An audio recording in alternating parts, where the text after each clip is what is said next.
Arrowfield Stud Supremo John Massara has had an enormous influence on the Australian thoroughbred breed, standing a number of champion sires here at Arrowfield's base in the Hunter Valley of New South Wales. He's also taken great delight in his outcross ventures, bringing some of the best international bloodlines to Australia. In 2025, Arrowfield's new boy Vandeek gives broodmare owners a chance to try something new.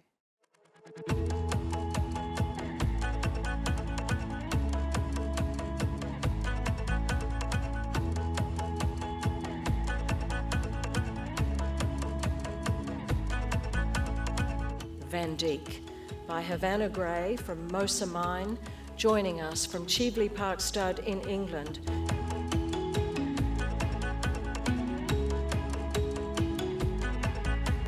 John, Arrowfield Stud, here we are, we're approaching another breeding season and obviously the foals are arriving on the ground, and exciting to have a new stallion, a really interesting horse this one in Vandeek.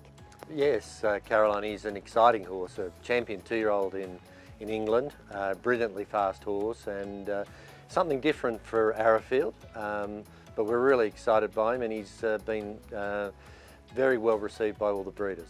It's Ramatuelle, she's in front, she holds at the 100, coming at her is Vandeek. The 2-year-old form around the world, it really does stand up, doesn't it? I mean, we know how great Australian sprinters are and Australian 2-year-old form, but when we see a winner of a Prix Morny, you know, that is like the Australian or the French Golden Slipper, but he came out, you know, he's an unbeaten dual Group 1 winning champion 2-year-old. That translates across the world. Absolutely, and we've seen 2-year-old form here translates to stallion success as well. Those races that he won in the UK are probably the equivalent of the Golden Slipper and the Blue Diamond.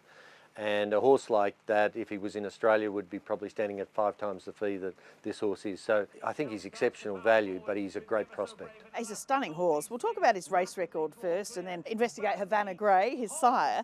But he won at Nottingham. He was dominant in the Richmond Stakes at Goodwood. And obviously, you know, that's been a high-class race, producing a lot of very good horses over the years. Yeah, some great horses have come out of the Richmond Stakes. He backed up quickly after his debut to win that. It was very impressive. And not long after went straight to France for the Group 1. So he was a horse that came out of the Breeze Up sale. He was a top-priced horse at the Breeze Up sale, and it's unusual for a horse to come out of the Breeze Ups and then go to the races and perform so well, so quickly like he did. But I think it just highlights what a natural horse he was. And when you see him, he's just a magnificent physical. He's a ball of muscle, and he was just an immediate horse. And I think that's what's exciting about him as a prospect, as a stallion prospect. It was a crack field of 2-year-olds. It always is. You know, the Prix Morny is full of elite 2-year-olds at Deauville. Yes, and he beat an outstanding filly, Ramatuelle, who we actually saw sold at Keeneland last year. I think she made $5.5 million.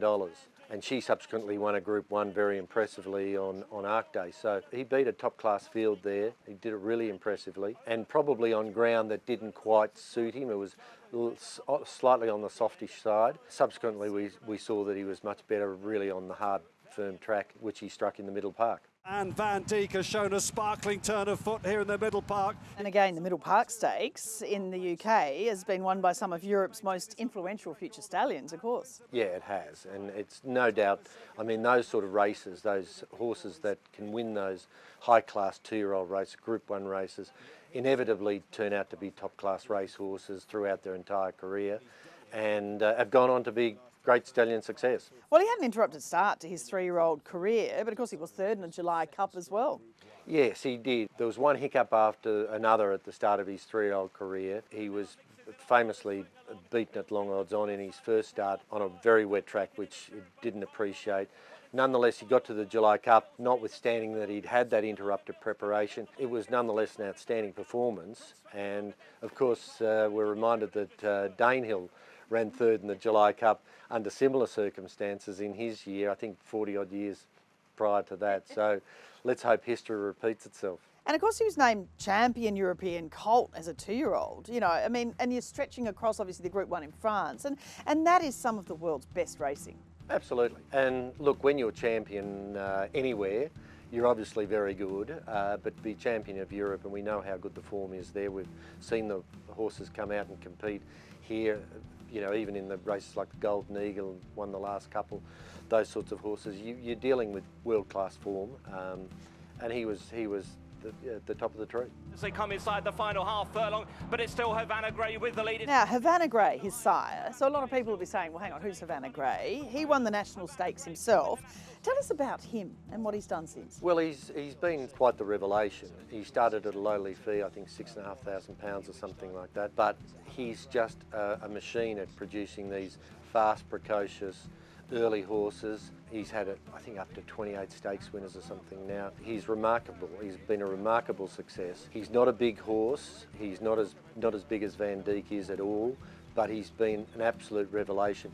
Now I think he's up to £100,000 on a restricted book, and he's just been an absolute marvel. Yeah, and Europe's leading first, second and third season sire. Incredible. And going ahead in leaps and bounds now that his stock are coming through off better mares, you'll see him accelerate that success, I'm sure. I mean, even off one of his lower fees, he had horses at the breeze up made over 3 million Australian dollars. So that's what the market thinks of Havana Grey in Europe and in England in particular. Havana Grey's grandsire is Teofilo. Now, of course, we know what he's done. Of course, he had the Danehill Galileo Cross and sire of Happy Clapper, Kermadec Humidor, Melbourne Cup winners Twilight Payment Without a Fight. You know, an Exceed and Excel mare too from the family of Anabar. So there are all these ticks, aren't there, that, you know, you're the pedigree experts here at Arrowfield. You've looked at and worked out how you're going to match your mares to him on that pedigree. Yeah, well, we really like all those factors. I mean, the Teofilo factor is important. He's a very underrated influence in a pedigree, particularly as this sire line, but also as a broodmare sire. And as you say, Exceed and Excel, well, you know, he's been a magnificent stallion, great servant to Darley and Godolphin. We particularly like the fact that there's a really high-class stallion in Anabar in his female line, and that's something that we'll look to duplicate with the mares that we send to Vandeek. We'll be looking for mares that have Anabar in their pedigree and double up on that family, which is a great Alec Head family. So yeah, there's lots of angles there that we like. And Exceed and Excel, I think, is the horse that adds that super precocity to Vandeek and, you know, I think to his offspring as well. Of course, we were really excited to watch Royal Ascot this year when Vandeek's half-brother Gestart brilliantly won the Coventry Stakes by 5 or 6 lengths. It was really impressive. He's a Star-Spangled Banner, so there's another angle and reinforces our idea that this would be a good cross. The Danehill line cross would be good for Vandeek. What were the first thoughts between yourself and John Massara, the whole team, on first sight of this horse? I flew over to have a look at him in the UK. And I was really impressed with him. He hadn't been out of training that long. He's now only 4.5 or just a 4-year-old European time. But he's a beautifully well-made horse. Got good leg about him, a magnificent rein, which you'll see, and a beautiful head, full of quality, great walk to him, a really athletic horse, really fast horse's hind leg. Just a really quality, elegant, you know, animal. Couldn't help but be impressed by him. Chris Richardson, the manager at Cheveley Park, is likewise full of praise for the horse. He thinks he's one of the nicest horses that they've had there, and they've had many successful stallions over the years, Pivotal most notably. He's a horse that will impress, really fill the eye, and I'm sure people, when they come to see him and see him in the flesh, will be completely enamoured with him as we are. There's such a saturation, particularly here at Arrowfield, the Redouts, the Schnitzels, the Not a Single Doubts through to the Autumn Sun.